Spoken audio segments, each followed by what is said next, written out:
Friends, पिछले video में हमने सीखा था कि गोल हमारी लाइफ के लिए क्यों इम्पोर्टेंट होते हैं, क्यों लक्ष्य निर्धारित करना बहुत ज़रूरी है और लक्ष्य के महत्व के बारे में थोड़ा बहुत जाना था। आज हम इससे आगे बढ़ते हैं और महाभारत के समय से लेकर अभी तक लक्ष्य का कितना इम्पोर्टेंस है वो महाभारत की एक स्टोरी के द्वारा आपको बताती हूँ। मैं हूँ पार्वती शाह, आपकी मोटिवेशनल मित्र। चलिए, आज लक्ष्य की इम्पोर्टेंस हम महाभारत के एक उदाहरण के द्वारा सीखते हैं। एक बार गुरु द्रोणाचार्य ने पांचों पांडवों की परीक्षा लेने की सोची, तो उन्होंने पांचों को जंगल में बुलाया और एक पेड़ की डाली पर एक लकड़ी का बर्ड रख दिया और कहा कि इस लकड़ी के बर्ड की जो आंख है उस पर तुम्हें तीर साधना है, वही तुम्हारा लक्ष्य है। ऐसा कहकर सबसे पहले उन्होंने युधिष्ठिर को बुलाया और युधिष्ठिर से पूछा कि तुम तीर साधो। जब तीर साधने के लिए उसने निशाना लगाया तो उससे पूछा गया कि तुम्हें क्या दिखाई देता है। तो युधिष्ठिर ने कहा कि मुझे पेड़ दिखाई देते हैं, फ्रूट्स दिखाई देते हैं, बर्ड दिखाई देता है, सब कुछ दिखाई दे रहा है। तो निराश हो गए गुरु द्रोणाचार्य।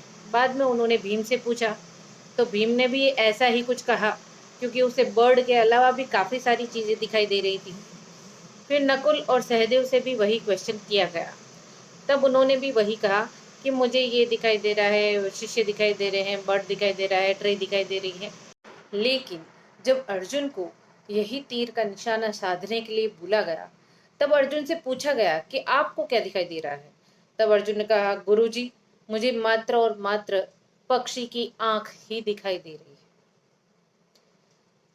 तो लक्ष्य का महत्व तब से है। तो गुरु द्रोणाचार्य बहुत ही खुश हो गए थे कि जब तक तुम्हें तुम्हारा लक्ष्य क्लियर नहीं दिखता है तब तक तुम उस तक नहीं पहुंच पाओगे। क्योंकि तुम्हारा लक्ष्य यदि क्लियर नहीं है, तुम्हारा लक्ष्य यदि साफ तुम्हें दिखाई नहीं दे रहा है, तो तुम उस रास्ते से आगे ही कैसे बढ़ पाओगे। तुम्हें ज्यादा सारे ऑब्स्टिकल्स जो दूसरे दूसरे चीजें हैं वो दिखाई दे रही है, तो तुम अपने लक्ष्य पर फोकस्ड नहीं हो। तो लक्ष्य का बहुत बहुत ज्यादा इंपॉर्टेंस है अपने जीवन में। लक्ष्य के और भी एग्जाम्पल लेते हैं हम। सारे लोगों के अलग अलग लक्ष्य हो सकते हैं। जैसे स्टूडेंट का लक्ष्य हो सकता है कि उसे 90% आए।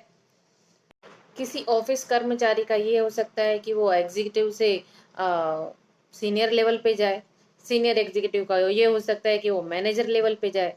सभी के गोल्स अलग अलग हो सकते हैं। किसी ब्लॉगर का ये हो सकता है कि उसके ब्लॉग जो 1,000 लोग देख रहे हैं वो 3,000 लोग देखे। किसी यूट्यूबर का ऐसा हो सकता है कि उसके 1,000 सब्सक्राइबर है तो उसके 10 लाख सब्सक्राइबर हो जाए।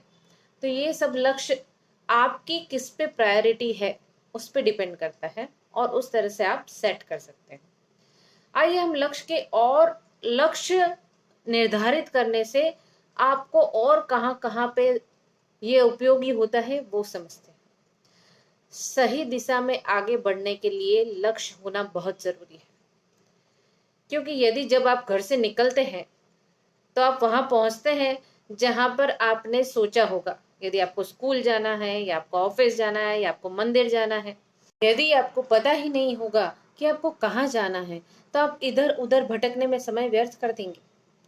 इसी तरह जीवन में भी यदि आपने अपने लक्ष्य नहीं बनाए हैं तो आपकी जिंदगी तो यूं ही चलती रहेगी, लेकिन बाद में पछतावा होगा कि कुछ खास अचीव नहीं किया। इसीलिए यदि गोल्स क्लियर ना हो तो हमें बहुत परेशानी होती है। इसलिए आपके गोल्स एकदम क्लियर होने चाहिए जो आपको सही दिशा में आगे ले जा सके। दूसरा है अपनी ऊर्जा का सही उपयोग कहाँ करना। वह गोल्स की वजह से हम डिसाइड कर सकते हैं। क्योंकि हमें मानव जात को सीमित ऊर्जा और सीमित समय दिया गया है भगवान की तरफ से। इसलिए जरूरी है कि हम अपना समय और अपनी ऊर्जा सही समय पे सही जगह पर लगाएं। और जब तक हमारा लक्ष्य ही हमें क्लियर नहीं होगा तो हम ये नहीं कर पाएंगे। फॉर एग्जाम्पल, यदि आप किसी लाइब्रेरी में बिना किसी खास किताब को पढ़ने के लिए नहीं जाते हैं तो आप यूं ही दो चार किताबें के पन्ने उलटते हैं, फिर चेक करते हैं, कुछ पसंद आई तो ठीक है, या फिर दूसरी किताब ले ली, उसके पन्ने उलटने लगे, पेज एक आध पढ़ा और फिर ठीक है। लेकिन यदि आप उसी लाइब्रेरी में किसी प्रोजेक्ट के मकसद से जाते हैं तो आप उस प्रोजेक्ट के रिलेटेड ही सर्च करोगे। उसके रिलेटेड ही आप बुक निकालोगे और उसके रिलेटेड ही आप अपना प्रोजेक्ट का काम खत्म करके वहां से निकलोगे। दोनों एग्जाम्पल में आप लाइब्रेरी में गए, आपने अपना समय दिया, आपने अपनी ऊर्जा दी, लेकिन फर्स्ट एग्जाम्पल में आपने अपना समय गंवाया, ऊर्जा गंवाई, लेकिन आपका कुछ भी फ्रूटफुल काम नहीं हुआ। और दूसरे एग्जाम्पल में जहां आप प्रोजेक्ट के मकसद से वहां पर गए थे, तो उस लाइब्रेरी में आप अपना प्रोजेक्ट का काम खत्म किया और आपने उसी समय में उसी ऊर्जा में वह काम किया। तीसरा इम्पोर्टेंस है सफल होने के लिए। जिससे पूछिए वही ये कह रहा है कि हाँ वह सफल होना चाहता है, लेकिन क्या आप उनसे पूछेंगे तो वो जवाब दे पाएंगे कि वो सफल के मायने क्या है उनकी जिंदगी में।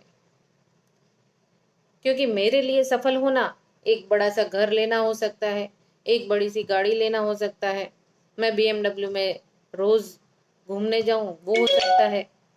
सबके लिए सफलता का मतलब अलग अलग होता है। ये कौन डिसाइड करता है? आपके लक्ष्य। यदि आपका लक्ष्य है कि नहीं मुझे तो बस 2 रोटी सुबह शाम की मिल जाए और मैं उसमें खुश हूं, तो आप सफल व्यक्ति हैं, वो आपके हिसाब से। और यदि आपको ये लगता है कि मुझे नहीं 3 BHK बंगलो होना चाहिए, एक टेनामेंट होना चाहिए, एक मुंबई में होना चाहिए, 5 अंकों की वेतन होनी चाहिए महीने की, ये सब, तो वो आपका लक्ष्य है, तो आप उस तरह से सफल हुए।